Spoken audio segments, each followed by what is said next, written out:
Olá pessoas, eu sou o Guilherme Scarpelli, sejam muito bem-vindos ao Semana no Plural, o seu resumo semanal sobre tudo que aconteceu em nossa página no Facebook nessa terceira semana, além de disponibilizar uma matéria feita pelo nosso grupo de telejornalismo, que nessa semana entrevistou Rafael Martins, repórter e apresentador da TV Band Minas. Tudo isso você confere agora. Segunda-feira entrevistamos Juliano Azevedo, chefe de redação dos Diários Associados da TV Alterosa, e explicou como a convergência afetou o telejornalismo. Terça-feira, a galera do No Plural Cast explicou a diferença entre AM e FM numa ótima entrevista com Elias Santos, diretor artístico do Rádio Inconfidência e professor do Centro Universitário UNA. Não perca sua dose singular do jornalismo.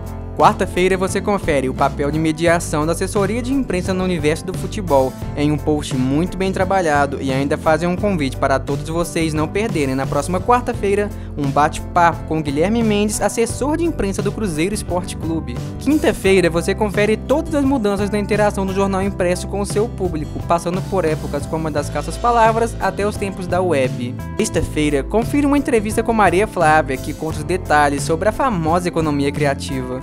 E sem mais delongas, fiquem com a entrevista com Rafael Martins, feita com muita dedicação pelo nosso grupo de telejornalismo. Qual o maior desafio de se fazer jornalismo nos dias de hoje, mesmo com o avanço da internet e das redes sociais?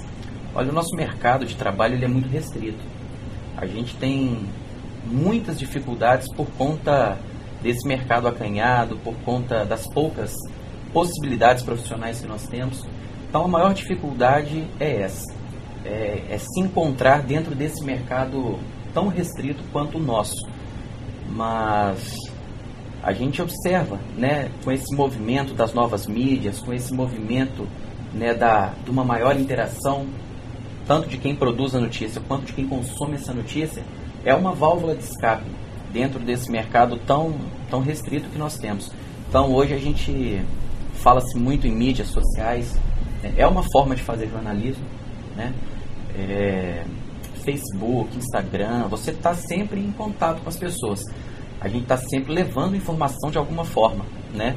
Então, elas são algumas alternativas que a gente encontra, que a gente tenta. Hoje, por exemplo, o celular é uma grande ferramenta que nós temos na televisão, né? Se você está, de repente, uma vez eu fui fazer uma cobertura de um caso lá em Ponte Nova, recentemente, de uma mulher que teve bebê arrancado da barriga dela, e quando eu cheguei em Ponte Nova, a gente precisava mandar um flash dessa notícia, assim, imediatamente. Eu cheguei, só que não tinha como gerar o material, né? A gente não tinha como despachar o material feito em Ponte Nova para Belo Horizonte, para São Paulo, que é onde seria exibido esse flash.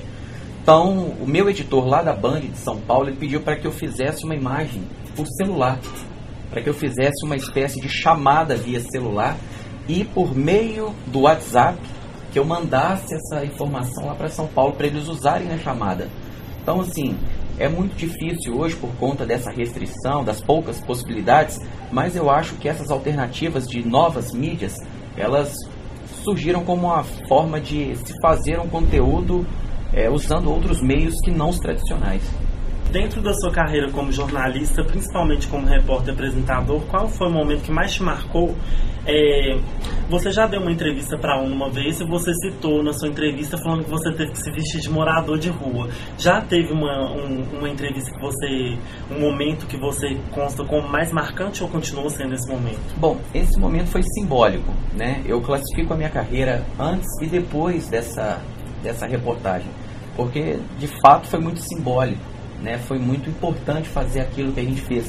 Porque eu me lembro que na época a gente tinha uma necessidade de se fazer uma reportagem para dar visibilidade aos moradores de rua, e a gente buscando alternativas, mas como a gente vai abordar o morador de rua, né? Como a gente vai se aproximar dessa pessoa? É difícil.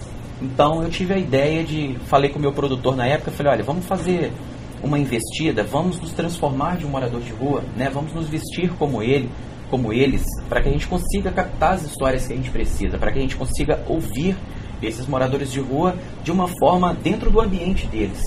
Então foi um trabalho muito difícil, foram 24 horas na rua fazendo essa matéria, trabalhando em cima dessa produção. Eu classifico a minha carreira antes e depois disso, mas tivemos outras passagens muito importantes também. Me lembro de uma cobertura que eu fiz na TV Alterosa em 2006.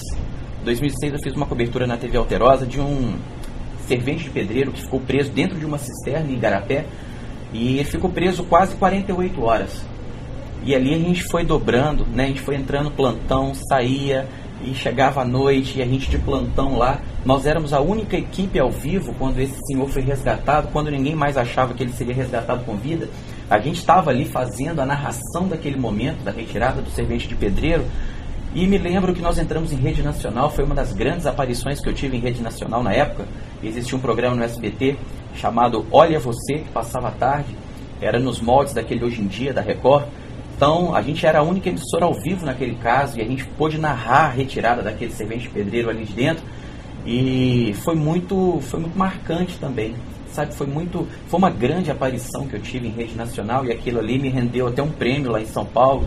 Depois eu tive no SBT em São Paulo, acompanhando essa família que acabou recebendo de uma grande empresa de eletrodomésticos, acabou recebendo assim quase que tudo dentro da casa, sabe? Eles ganharam presentes e a gente registrou isso lá em São Paulo, foi muito bacana, foi muito marcante também. Então são esses dois episódios que eu classifico como grandes episódios. O do morador de rua, que divide bem a minha carreira, e essa grande aparição em rede nacional que eu tive nessa época, em 2006, no SBT. Olhar de morador de rua, eu vou tentar enxergar o mais de perto possível a realidade dessas pessoas que vivem sob viadutos e também nas calçadas. Como é para você hoje, ou como foi, né, apresentar o Brasil Urgente, e como é ser um apresentador dinâmico? Isso tem alguma diferença do telejornal tradicional pro telejornal de que a pessoa é mais dinâmica?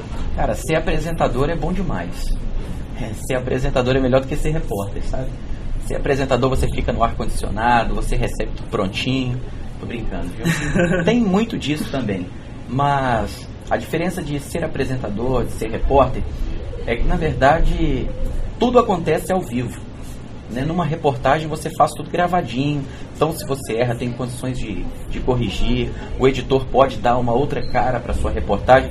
Agora, quando você está apresentando, é tudo ali, né? Se tem algum tipo de falha, se tem algum tipo de acerto, você trabalha com a medição de Ibope minuto a minuto. Então, quando você fica ali apresentando, o seu editor-chefe dentro do Twitter, ele fica falando no seu ouvido, olha, vai rendendo esse assunto porque na verdade está subindo a audiência. Então ele fica com a máquina do lado dele lá, minuto a minuto, o Ibope vai mexendo, vai oscilando para cima ou para baixo, e você vai naquele embalo. Então você, como um apresentador, você estando ao vivo ali, você é meio que um maestro, né? Você vai conduzindo todo um trabalho de uma equipe grande, que foi para a rua, que gravou, que gerou material, que editou. Então você funciona como uma espécie de maestro, né? De coordenador de todo esse trabalho, e com a adrenalina de estar ao vivo. E isso aí não tem preço. É muito legal ser apresentador e poder, né? Essa liberdade que o Brasil Urgente me deu, a liberdade que o Balanço Geral, quando eu apresentava o Balanço Geral aos sábados, essa liberdade que a gente tem nesse formato mais popular, nesse formato mais de entretenimento, é fantástico, porque você tem liberdade para poder ser você, para você comentar a reportagem, para você interpretar uma situação. É bem diferente, é bem bacana. O que te levou a escolher o telejornalismo? Na verdade, o telejornalismo é que me escolheu. Eu falo sempre que eu não nasci pensando, né, que eu ia fazer telejornalismo. Eu sempre gostei de comunicação, eu sempre gostei de estar na frente de um grupo falando, eu sempre gostei de liderança, sempre gostei de organizar, né, um grupo de pessoas, e foi muito natural na minha vida. Quando eu tinha 16 anos, eu me matriculei no curso de teatro, aí estudei teatro até os 20 anos. Quando eu me mudei para o Rio de Janeiro para participar do primeiro elenco do Linha Direta, que era aquele programa que tinha na Globo, eu fazia aquelas simulações, matava, morria. Então, aconteceu, né? Eu fiz teatro, eu já gostava de comunicação, estudei, fui para o Rio de Janeiro trabalhar com televisão, né? Pintou essa oportunidade de eu ser ator em televisão, só que a grana era muito curta na época, e aí eu decidi voltar para BH, porque estava difícil me manter no Rio de Janeiro. Aí eu voltei para Belo Horizonte, continuei fazendo comerciais de TV, da extinta Telemix Celular, eu era o ator principal deles lá. Também fiz outras marcas, né? Marcas de sapato, de perfume. Então eu sempre tive essa relação com a televisão, gostava de comunicação. E aí quando eu entrei na faculdade de jornalismo, acho que foi um caminho bem natural. Não foi assim, não escolhi o telejornalismo, acabou que foi acontecendo, né, e vim parar na televisão. O que mais te chamava a atenção quando você ia fazer uma matéria ou reportagem em campo? Quando você tinha que sair pra rua? O que mais me chama a atenção? O que mais te chamava a atenção? Porque agora você tá como apresentador, então... Pois é. Ainda, uma vez repórter, a gente sempre vai ser repórter, né? Mas, assim, o que mais me chama a atenção quando eu saio de uma redação, primeiro é a pauta. Viu, pessoal? Vocês que estão aí estudando, prestem atenção na pauta, porque eu não conheço uma repórter que pega uma pauta para sair da redação e que não reclame. A primeira coisa que chama a atenção de qualquer repórter é a pauta. Você fala, pelo amor de Deus, mas olha o horário da marcação, olha onde que nós temos que ir, mas vai parar o carro aonde? Então isso aí te chama a atenção. Mas brincadeiras à parte, o que me chama a atenção é a reação das pessoas quando uma equipe de reportagem chega até o local. Eu sou muito observador. Eu acho que é uma característica nossa de jornalista ser observador. Então quando o nosso carro para diante de um grupo de pessoas ou diante de uma casa onde nós vamos fazer uma gravação, quando a gente toca a campainha, a pessoa vem nos receber, eu acho que o comportamento dessa pessoa que mais me chama a atenção. Dá para perceber claramente quando a pessoa ela é mais sensível. Às vezes a gente vai fazer uma reportagem de emoção, sabe? Uma pessoa que vai pedir uma cirurgia, ou uma pessoa que está na fila do SUS e não consegue um exame. Quando a gente toca na casa da pessoa, já aconteceu, por exemplo, de uma senhora, estou me lembrando de um caso aqui, eu toquei campanha na casa dessa senhora e ela estava na briga, sabe, uma briga judicial por conta de um filho que morreu, vítima de um acidente de moto. Quando eu toquei campanha que essa senhora abriu o portão, ela me abraçou e começou a chorar. Então, esse comportamento é o que me chama mais atenção quando eu saio para fazer uma reportagem. Porque a partir desse comportamento é que a gente vai conduzindo as nossas ações, o nosso texto, tendo essa sensibilidade. Se você pudesse falar alguma coisa para quem está começando na carreira agora, ou que ainda vai fazer jornalismo, o que você falaria? Bom, ao contrário de quase todos que você perguntar, eu não vou desestimular os alunos, né? Porque todo mundo fala, né? Não faz jornalismo, não, jornalismo. Eu falo o contrário, sabe? Eu falo, olha, vocês escolheram uma das melhores profissões, uma das profissões mais ricas, que vai te dar mais experiência, sabe, de vida. É uma profissão linda. O que eu posso dizer para vocês que estão estudando é que vocês invistam nesse tempo que vocês estão na faculdade. Invistam mesmo. Procurem aprender, não só as técnicas, né? Porque a técnica, isso aí você vai aprender no mercado de trabalho quase que de forma obrigatória, sabe? Quase que de forma imposta.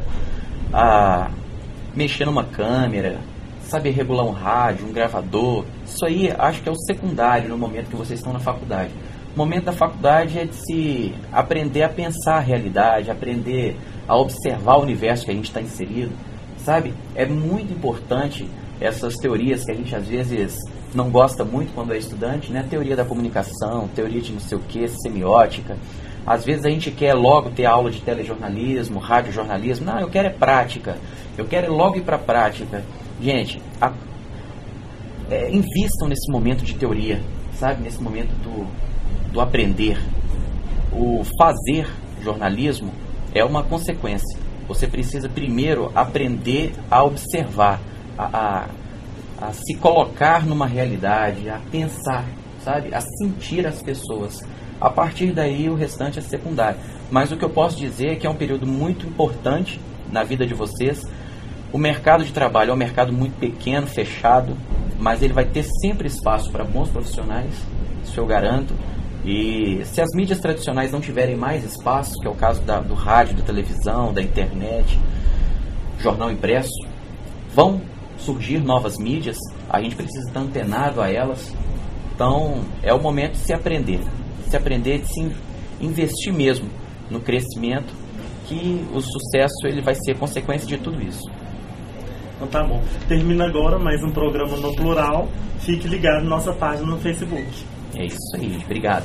Espero que vocês tenham gostado. Não se esqueçam de se inscrever no canal para não perder nenhuma novidade. Seguir nossas redes sociais, estamos no Facebook e no Twitter. E conferir aqui na descrição desse vídeo todos os posts citados durante o programa. Até o próximo sábado, às 15 horas, aqui no canal do No Plural.